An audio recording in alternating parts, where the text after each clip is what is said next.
doit être au plus près de chacun et pas dans l'idée de le réserver à une élite en fait, qui serait capable de se déplacer pour aller voir les musées, etc.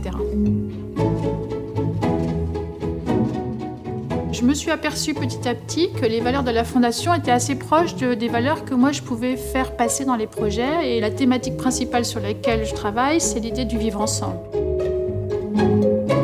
Le projet du blé en herbe, on a en fait à l'origine les institutrices et notamment Nolwenn, la directrice de l'école, qui pendant 10 ans déjà a créé le lien dans un petit village où il n'y avait plus de lien, il n'y a pas de café, il n'y a rien, il n'y a pas de petit commerce. L'école est le seul en fait élément de lien dans le village. Comment on propose à l'école de devenir en fait l'organe de dynamisme de ce village? Ça, c'est une terrasse pour qu'on puisse s'y installer. Et puis, on rentre dans l'école en traversant cette structure. Ces éléments-là, c'est les extensions de générosité. C'est-à-dire, c'est la façon de proposer aux villageois de s'approprier l'espace, en fait, en dehors même de la vie de l'école.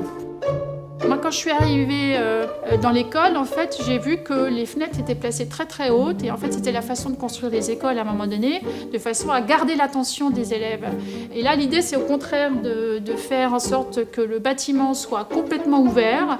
Le village est une plateforme de développement des enfants et en fait, il y a un lien direct entre l'idée d'être curieux, mais curieux, en fait, on va dire, sur son environnement proche, mais curieux aussi sur le village et en fait, en quelque sorte, curieux sur le monde. Et ça, c'est quelque chose qui est très, très, très beau à transmettre aux nouvelles générations, déjà cette idée d'ouverture et de curiosité.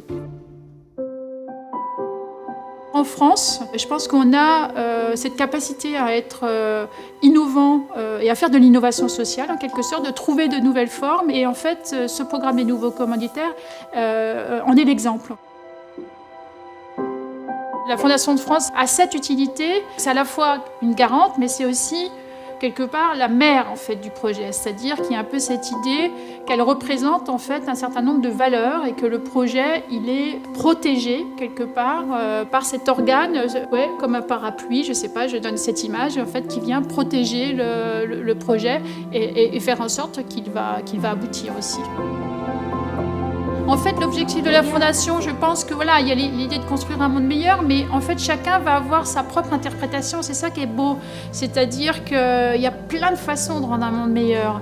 On ne va pas être dans un espèce de dogmatisme. C'est ce qui est beau et ce que je vois dans le comité culture, c'est que voilà, à chaque fois, il y a ces projets qui sont dans des contextes complètement différents, qui sont menés avec des gens complètement différents et qui vont prendre une matérialisation complètement différente.